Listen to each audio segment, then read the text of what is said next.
Hi there, this is Bonnie. Listen, welcome to my Tucker Hill Home Kitchen. You know, anyone who knows me know that I love to bake.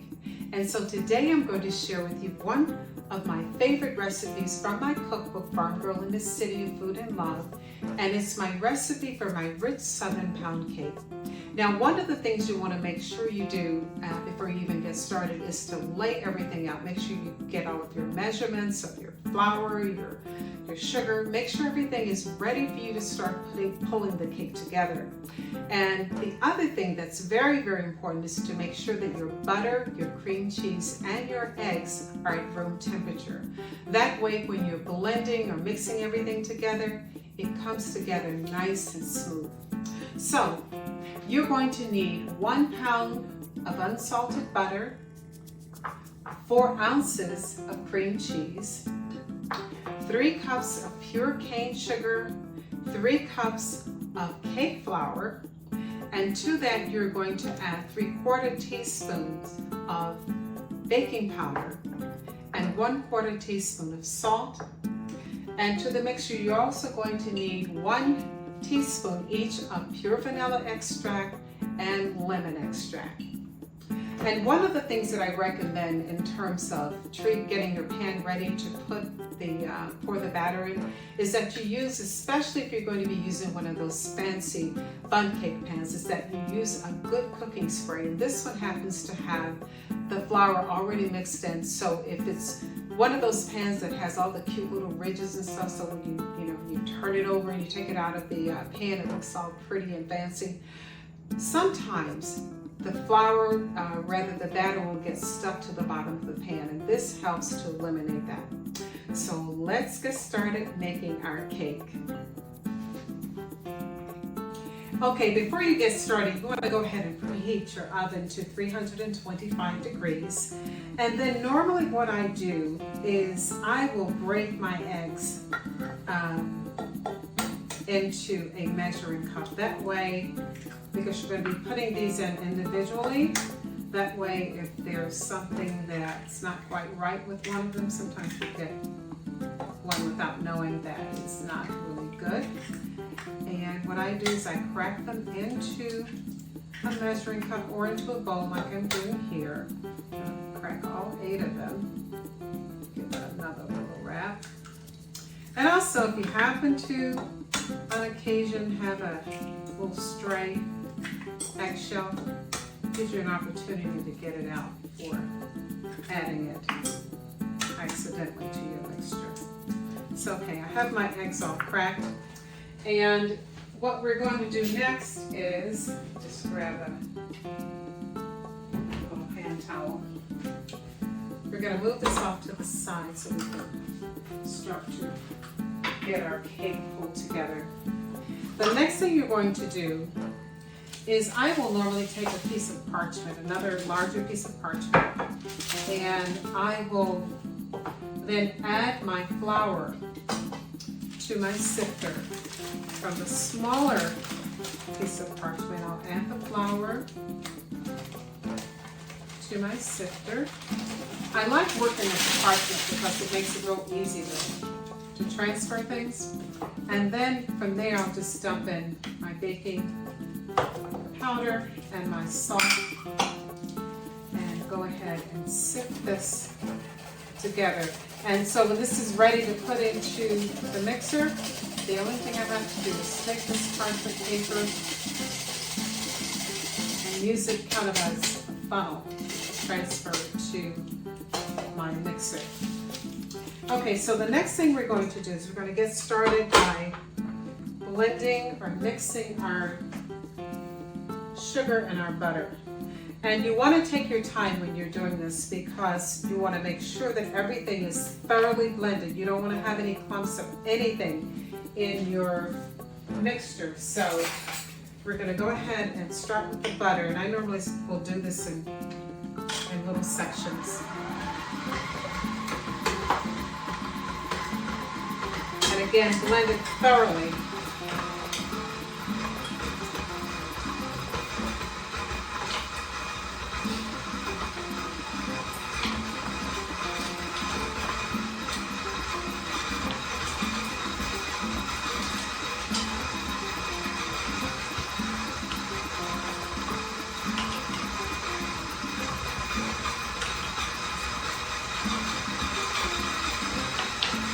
every now and then you want to take your spatula and just kind of pull it off the sides of the mixing bowl to make sure everything is blending in together nicely. And go ahead and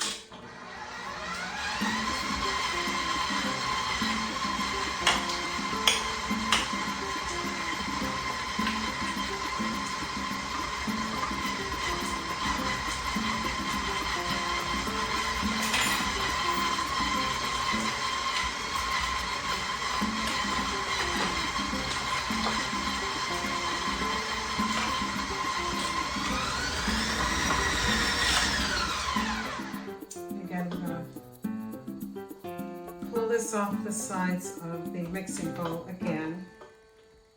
You want everything to blend together nicely. And then from there you're going to add your cream cheese. And again, do this in sections so that it comes together nicely. It's going to be a little bit noisy.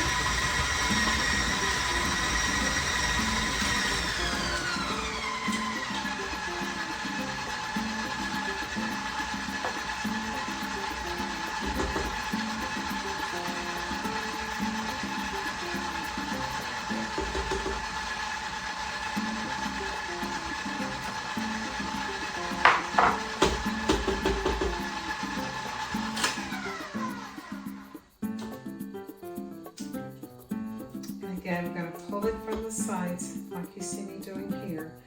And the next thing we're going to add to this is our sugar. We're going to blend this again a little bit at a time.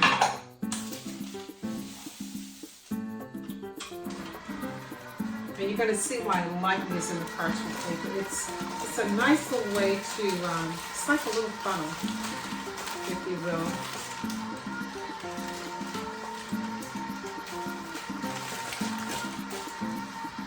And I just take this and pour it a little bit at a time.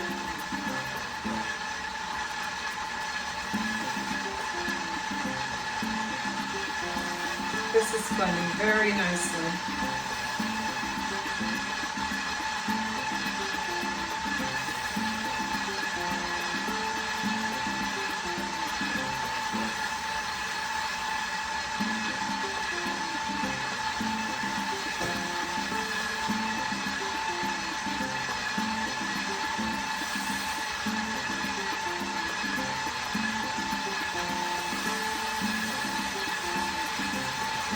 Once we get the rest of the sugar added, now we're going to take our spatula and we're going to pull this again to make sure. I'll let you take a look at what this looks like in just a moment.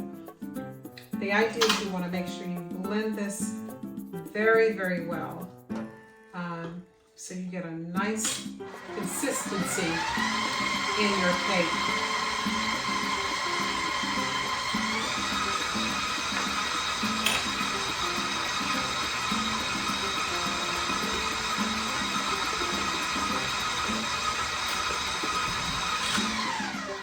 Let's pull it from the bottom. So I'm going to take this down just for a second so you can have a look, so that you have an idea of what this is supposed to look like. Just give me 1 second.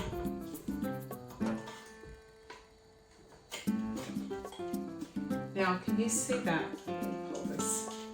This is what the batter should look like so far. And we're going to put this back on and continue to mix all of the sugar and butter and cream cheese together.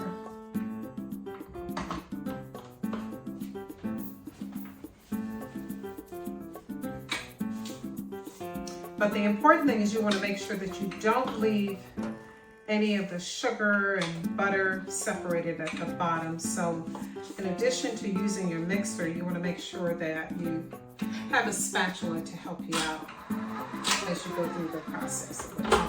Pull that up a little bit.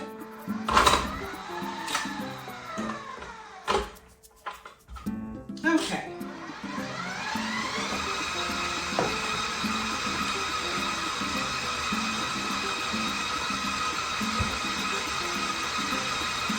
had my commercial bakery, this is one of the favorite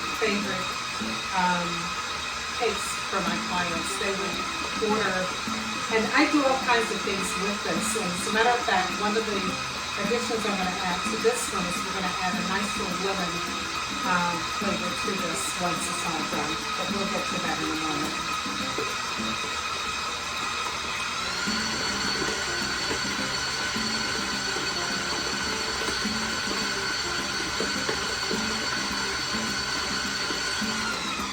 Okay, this is very, very important. You want to add 1 egg at a time. You don't want to dump all of your eggs in. So, 1 egg, and you're going to mix. Make sure it's completely blended before you add your next one. So this will take a little while, but the cake will come out perfectly if you follow these instructions. And then we're going to add the next egg. And you continue to mix until it's completely blended, and then you add your next egg.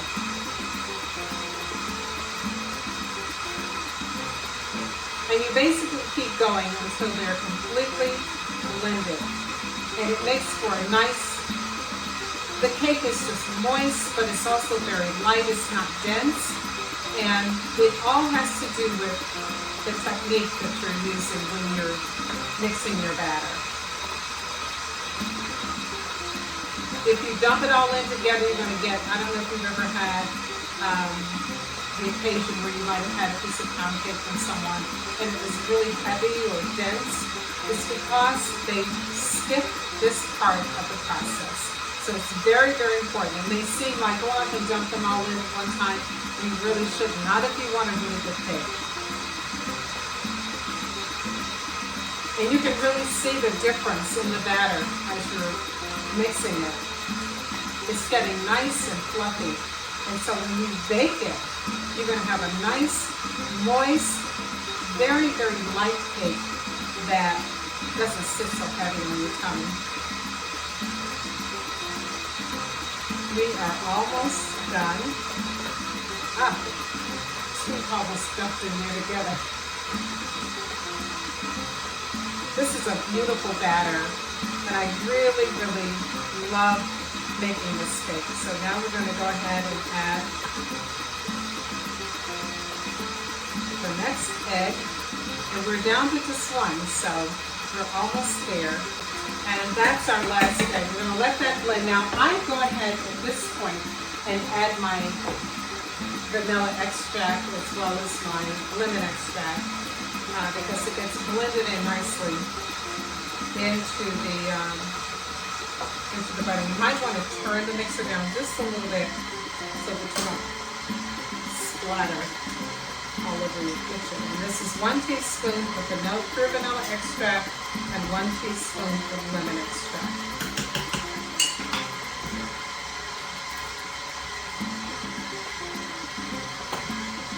Now while that's blending, I'm going to go ahead and coat my pan. And when you get ready to use this, make sure you shake it very, very well because you want that flour to mix in with the oil that's in this canister. So give it a good shake, and then you're going to see how I'm doing that?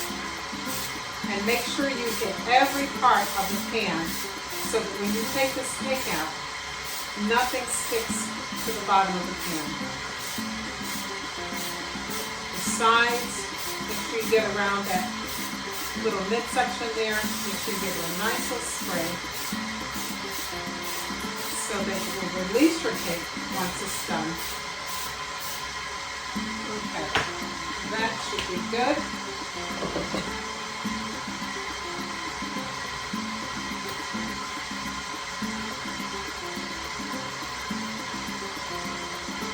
And now we're going to go ahead and add our last ingredient, which is our flour.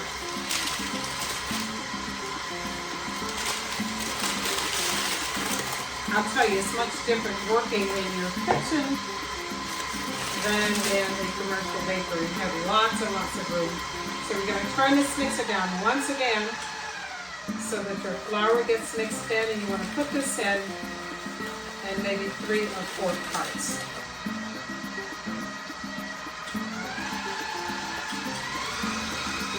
Make sure you blend it well.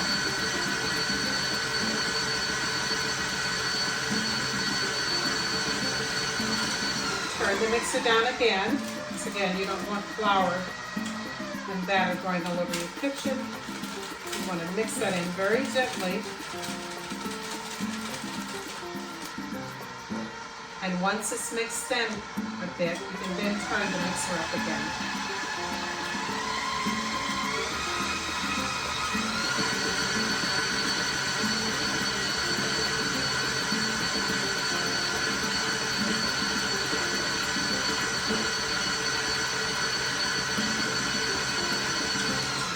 Turn it down again, as we did before.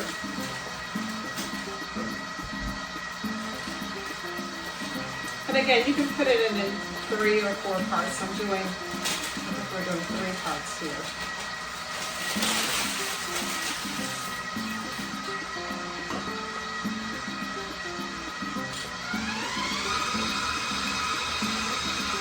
While that's blending, you can see how nicely the spray coated at the bottom, and also you want to make sure you get this part of the cake, because that's normally, if it's going to stick, it will normally stick here. And I have other bun pans. This is a very simple one. Some of them are roses and other really nice intricate designs. We're going to do a very simple bun cake pan for this one.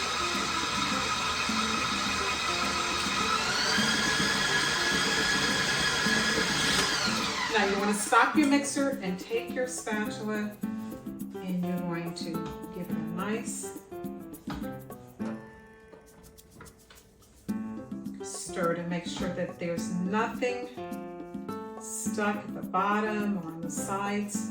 You want this to be blended very, very nicely so that you have a good cake when you're done.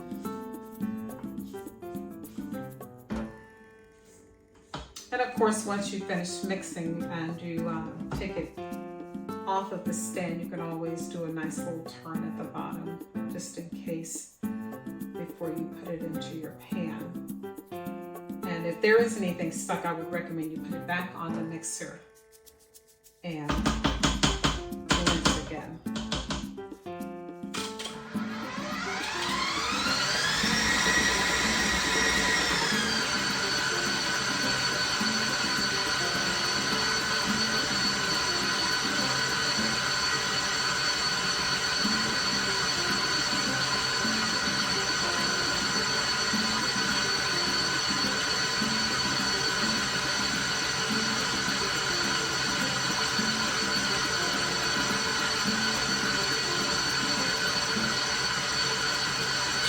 And I think we are probably ready to go. Pull this off. Did you see that batter? Look how nice that is. That's what you're looking for in order to make sure that you have a nice, nice pound cake.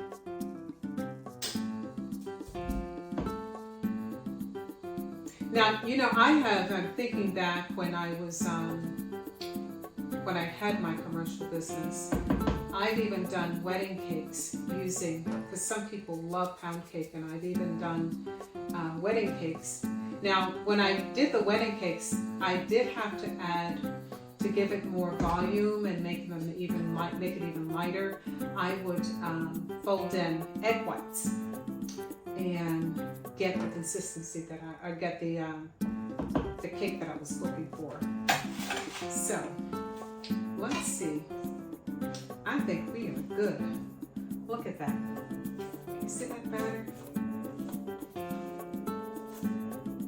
Look at that. Isn't that pretty? So listen, we're going to go ahead and add this to our pan. So I think everything is mixed nicely. It looks like clouds. That's what you want. And we're going to go ahead and add this to our pan. And you're going to bake it for about anywhere from 55 minutes to an hour at 325 degrees. I would say about halfway to maybe, not halfway, 3/4 of the way, give it a check, because everybody's oven is different. Depending on the type of, the brand of oven you have, some of them will heat a lot hotter. I know I have a Wolf stove and it heats up very nicely. I remember before we redid our kitchen, I had a Viking, I'm trying to think of the name of the commercial company that did the Viking, or rather that Viking did. And I had that type of oven, and I'm telling you, it was a beast. So you're going to go ahead and make sure that you spread it evenly. I'm going to give it a wrap so that everything is settled down in the bottom of the pan. And then we're going to go ahead and put it in the oven, and I'll come back and make the drizzle that I'm going to be putting. Actually, it's like a syrup, a lemon syrup that you'll see. I'm going to poke holes in the cake and let that all soak into the warm cake. And when you cut it, it is absolutely amazing. So I think we're ready to go. We're going to give it a wrap. When everything's settled in, we've gotten all of the bubbles out. Any air that might be in there. Give it a wrap again, and now we're going to put it in the oven. We're going to bake it at 325 degrees, and we're going to do that for 55 minutes to an hour. Again, check your oven just to make sure, and I will be back shortly.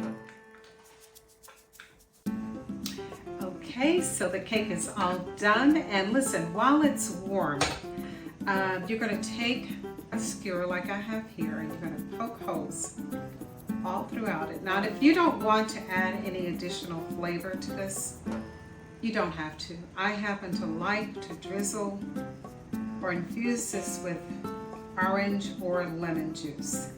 And in this instance, I'm going to infuse it with lemon juice. Now, you want to take equal parts of sugar, about 1/4 cup of sugar, granulated sugar, and you're also going to take an equal amount of lemon juice.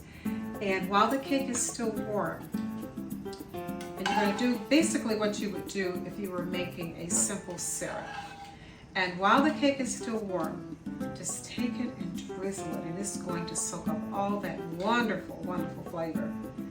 And I'll tell you, when you cut into this cake, it is, oh my, absolutely amazing.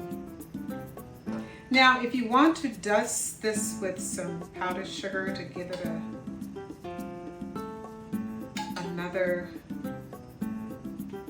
a different kind of look, you can do that as well. But I like mine very simple.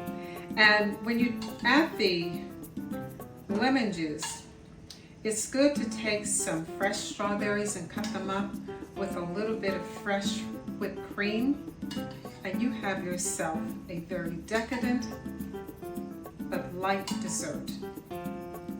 Now, I'm not going to put all of this lemon juice in here because I don't want it to become soggy, but just enough to infuse the cake and make it so that it's delicious. Listen, remember to hit the subscribe button and be sure to tell your friends about us. And for additional recipes, you can always pick up my cookbook, Farm Girl in the City of Food and Love. You can find the link at the end of this video. And it's available on Amazon, your favorite bookstore, or you can find it on my website, tuckerhillhome.com. Until next time, take care. Bye.